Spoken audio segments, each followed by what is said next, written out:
4월 11일 새벽 예배에 오신 여러분을 환영하고 축복합니다. 오늘 우리가 함께 살펴볼 하나님의 말씀은 출애굽기 15장 22절에서 27절의 말씀입니다. 한 절씩 교독하도록 하겠습니다. 모세가 홍해에서 이스라엘을 인도하매 그들이 나와서 수르 광야로 들어가서 거기서 사흘 길을 걸었으나 물을 얻지 못하고 마라에 이르렀더니 그곳 물이 써서 마시지 못하겠으므로 그 이름을 마라라 하였더라. 백성이 모세에게 원망하여 이르되 우리가 무엇을 마실까 하매 모세가 여호와께 부르짖었더니 여호와께서 그에게 한 나무를 가리키시니 그가 물에 던지니 물이 달게 되었더라. 거기서 여호와께서 그들을 위하여 법도와 율례를 정하시고 그들을 시험하실세. 이르시되 너희가 너희 하나님 나 여호와의 말을 들어 순종하고 내가 보기에 의를 행하며 내 계명에 귀를 기울이며 내 모든 규례를 지키면 내가 애굽 사람에게 내린 모든 질병 중 하나도 너희에게 내리지 아니하리니 나는 너희를 치료하는 여호와임이라. 그들이 엘림에 이르니 거기에 물샘 12과 종려나무 70그루가 있는지라. 거기서 그들이 그 물 곁에 장막을 치니라. 아멘. 세상을 살아가는 어떤 한 사람도 고난과 어려움을 겪지 않는 사람은 없습니다. 누구에게나 고난과 어려움은 찾아오게 됩니다. 우리가 신앙생활을 한다고 해도 우리에게 고난과 어려움이 생깁니다.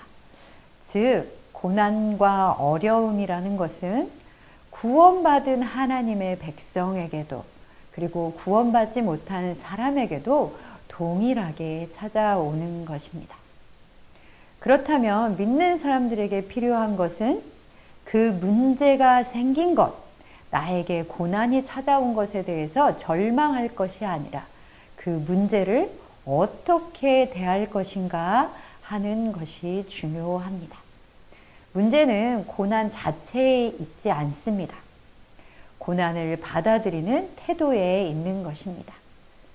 오늘 우리에게 하시는 말씀을 통하여 문제 앞에서 우리가 해야 할 것이 무엇인지를 들으시는 여러분 되시기를 소망합니다. 우리는 계속해서 이스라엘 백성의 출애굽 과정을 함께 살펴보고 있습니다. 우리는 가끔 우리 자신의 인생을 객관적으로 바라보기가 좀 어려울 때가 있습니다. 하지만 다른 사람의 인생은 객관적으로 볼 수 있는 눈이 생기기도 하죠. 이스라엘 백성들의 출애굽 과정도 우리가 살펴보게 되면 그 과정이 그들의 힘으로 출애굽한 것이 아니라는 것을 우리는 알 수 있습니다. 하나님의 주권적인 도우심으로 출애굽했음을 우리는 단번에 알게 되죠. 벽돌을 만들어내기 위해 끊임없이 동원됐던 노동도, 이집트 사람들의 무자비한 폭력의 고난도 그들은 하나님의 도우심으로 벗어날 수 있었습니다.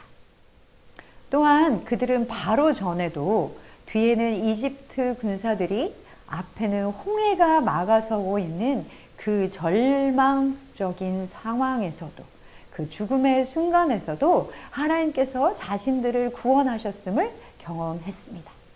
이것 말고도 하나님께서 이스라엘 백성들을 고난과 어려움으로부터 건져내시고 보호하시고 문제를 해결하여 주신 사건은 너무나 많이 있습니다. 그렇게 번번이 그들이 고난과 어려움 가운데 있을 때 하나님께서 도우시고 구원하셨음을 경험했지만 또 다시 문제를 만나게 되자 그들은 다시금 약해지게 되었습니다. 오늘 본문 1절 말씀에 보면 이스라엘 백성들은 홍해를 건넌 후 수르 광야로 들어가 사흘 길을 걸어갔습니다. 그렇게 3일을 걸어갔지만 그들은 물을 얻지 못했다라고 말씀하고 있습니다. 이스라엘 백성들은 마라라는 지역에 이르러서야 물을 발견하게 되었습니다. 수많은 이스라엘 백성의 무리가 그 사이에는 어린아이들도 섞여 있었을 것이고 나이 많은 어르신들도 있었을 것입니다. 그 사람들이 광야길을 함께 가는데 3일 동안이나 물을 얻지 못했습니다. 이것은 작은 문제는 아니었을 것입니다. 나이가 많은 어르신들은 점점 더 걷기가 어려워졌을 것이고 어린아이들은 물을 달라고 울고 떼를 썼을 것입니다. 여기저기서 울고 떼쓰는 그리고 불평하는 소리들이 터져 나왔을 것입니다. 건장한 장년들은 그 소리를 들으면서 무리를 이끌고 걸어가고 있었을 것입니다. 부모들의 마음이 얼마나 아팠겠습니까? 그렇게 3일 동안 물을 얻지 못하고 마라라는 지역으로 도착해서야 그들은 물을 발견하게 되었습니다. 그들이 물을 보는 순간 얼마나 좋아했겠습니까? 이제야 물을 마실 수 있게 되었구나. 우리 아이에게 그리고 우리 부모님에게 물을 가져다 드릴 수 있겠구나. 그런데 그 지역의 이름이 마라였습니다. 그 마라라는 뜻은 23절 말씀에 보면 물이 써서 마시지 못하기 때문에 마라라는 이름이 붙여졌다고 설명해 주고 있습니다. 드디어 발견한 그 물이 마실 수 없는 물임을 알게 되자 그들은 절망했습니다. 이스라엘 백성들에게 고난과 어려움이 다시 발생하게 된 것이죠. 그러자 그들은 절망했습니다. 그리고 그 절망은 그들에게 모세를 원망하도록 했습니다. 단지 며칠 전 출애굽과 홍해를 건너는 그 기적을 말 그대로 기적 아니었습니까? 그렇게 기적을 경험했음에도 불구하고 단지 물을 얻지 못한다는 이유로 불평한 것입니다. 인간의 간사함과 인간의 연약함을 그대로 보여주는 사건이었습니다. 사랑하는 선장의 가족 여러분, 모든 사람에게는 쓴 물과 같은 문제들이 있습니다. 우리의 인생길에도 쓴 물이 있죠. 너무나 목마르지만 마실 수 없는 쓴 물과 같은 사람, 쓴 물과 같은 사건, 그리고 쓴 물과 같은 환경을 만날 때가 있습니다. 그때 사람들은 좌절하고 절망합니다. 여러분, 우리는 그럴 때에 어떤 태도를 취해야 하겠습니까?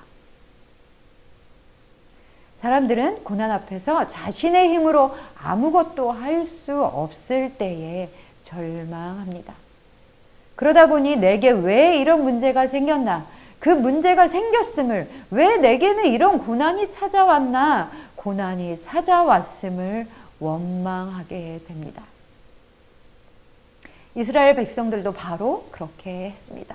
먹을 수 없는 쓴물 앞에서 이스라엘은 문제에만 집중했습니다. 그리고 절망하고 원망했습니다. 그러나 여기에 이스라엘 백성들과는 다른 태도를 취한 한 사람이 있었습니다. 그것은 바로 모세입니다. 이스라엘 백성들이 원망할 때에 모세는 하나님께 부르짖었습니다. 그것은 문제의 해결 방법을 정확히 알고 있었기 때문이었습니다. 본문 25절의 말씀에 보면 그 상황의 모세는 여호와께 부르짖었다라고 말씀하고 있습니다. 그렇게 자신을 사람들이 원망할 때에 모세가 하나님 앞에 부르짖자 하나님은 한 나무를 가리키셨습니다. 그리고 그 모세가 그 나무를 물에 던지니 물이 달게 되었습니다. 자, 선장의 가족 여러분, 그 나무가 질이 좋은 나무였을까요? 그 나무가 좋은 나무였을 수도 있습니다. 그렇다면 그 나무에게 어떤 특별한 효능이 있었던 것일까요? 아니, 그렇지 않습니다. 그 나무 때문에 물이 달아진 것이 아닙니다. 물을 달게 하신 분은 바로 하나님 그분이셨습니다. 그저 하나님은 그 나무를 사용하신 것 뿐이었습니다. 하나님의 관심은 마라의 쓴 물이 아니었습니다. 이스라엘이 하나님의 바로 그 관심의 대상이었습니다. 하나님이 그들에게 단물을 내신 것은 이스라엘을 사랑하시기 때문이었습니다. 여호와 하나님은 이스라엘의 모든 고통과 아픔과 질병을 치료하시는 신실하신 분이십니다. 이 사건을 통해서 하나님께서 말씀하시기를 원하시는 것은 바로 나는 너를 치료하는 여호와이시라는 것이었습니다. 하나님은 이스라엘 백성들을 모든 질병으로부터 보호하시겠다고 약속하셨습니다. 오늘 본문 25절과 26절의 말씀을 함께 읽어보겠습니다.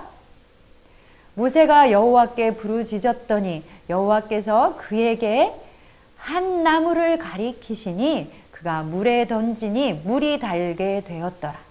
거기서 여호와께서 그들을 위하여 법도와 율례를 정하시고 그들을 시험하실세 이르시되 너희가 너희 하나님 나 여호와의 말을 들어 순종하고 내가 보기에 의를 행하며 내 계명에 귀를 기울이며 내 모든 규례를 지키면 내가 애굽 사람에게 내린 모든 질병 중 하나도 너희에게 내리지 아니하리니 나는 너희를 치료하는 여호와임이라.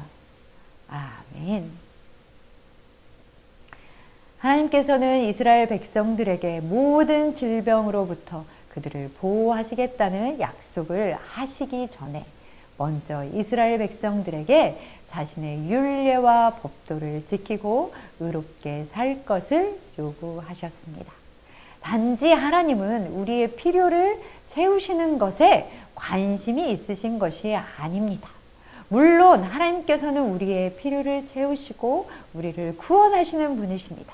그러나 하나님이 이스라엘에게 관심이 있으시고 우리에게 관심이 있으신 것은 우리가 하나님의 뜻에 순종하기를 원하시며 거룩한 하나님의 백성으로 살아갈 것을 기대하시는 것입니다. 우리는 하나님의 뜻이 무엇인지 알아가고 그 뜻에 순종해야 합니다. 그럴 때에 우리는 우리를 질병으로부터 구원하시는 하나님, 그리고 우리의 모든 문제로부터, 모든 고난으로부터 우리를 구원하시는 하나님, 또한 우리를 치료하시는 그 하나님을 경험하게 될 것입니다. 그렇게 마라의 쓴물 사건을 겪은 이스라엘 백성들은 다시 엘림에 이르렀습니다. 27절의 말씀을 함께 보겠습니다. 그들이 엘림에 이르니 거기에 물샘 12과 종려나무 70그루가 있는지라. 거기서 그들이 그 물 곁에 장막을 지니라. 아멘. 이스라엘 백성들은 다시 그들이 가야 하는 광야의 길을 계속해서 걸어갔습니다. 엘림이라는 곳에 이르렀는데 엘림은 자그만치 12개의 샘물이 있고 70그루의 종려나무가 있는 오아시스였습니다. 그곳에서 그들은 하나님께서 허락하신 풍요로운 물과 깨끗한 물과 쉼을 누리게 되었습니다. 엘림은 이스라엘 백성들이 홍해를 건넌 이후 두 번째 장막을 친 장소가 되었습니다. 사랑하는 선창의 성도 여러분, 하나님께서는 이스라엘에게 관심이 있으셨던 것처럼 우리에게도 관심을 가지고 한 사람 한 사람을 주목하여 보고 계십니다.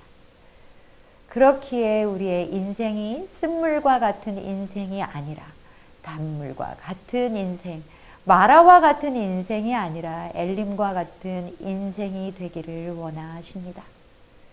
그렇기에 하나님께서는 우리에게 쓴물 앞에서 나무를 가리키셨듯이 우리에게도 예수 그리스도를 보내어 주셨고 예수 그리스도를 보여주고 계십니다.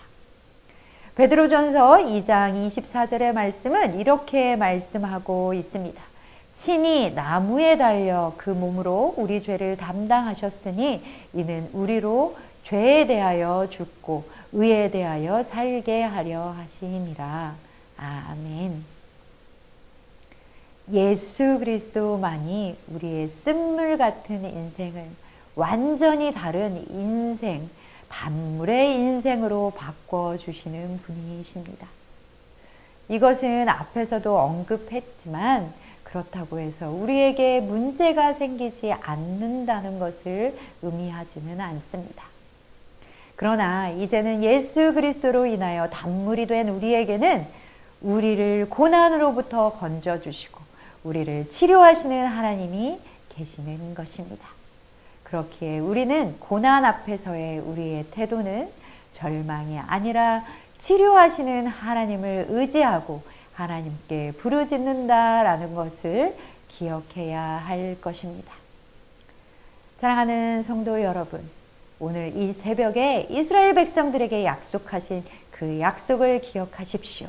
우리의 치료자 되시겠다고 약속하여 주신 그 약속이 우리에게도 동일한 약속인 것을 기억하십시오. 우리에게도 의를 행하며 하나님의 말씀에 귀를 기울이며 그 말씀을 따라 살아가라고 말씀하십니다. 그런 사람에게, 그런 인생의 길을 가는 사람에게 하나님께서는 도우십니다.